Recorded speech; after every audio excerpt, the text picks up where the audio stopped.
కొత్త నిబంధనలో అద్భుతమైన మాట చెప్తాడు. చాలా బాగుంటుంది ఈ మాట. చూడండి,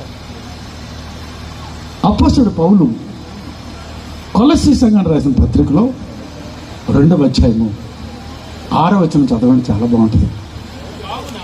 కావున ప్రభు అయిన క్రీస్తు యేసును అంగీకరించే విధముగా ఆయన యందు వేరును పారును అయి ఉంటామంట. గట్టిగా చప్పట్లు కొట్టి లోతైన భక్తి చేస్తే, లోతైన ప్రార్థన చేస్తే, లోతైన విశ్వాసంలో ఉంటే మన విశ్వాసం వేరు ఎవరిలో పారుతుంది? యేసయ్యలో. యేసు ప్రభుకి నీకు నాకు సంబంధాలు ఉంటాయి.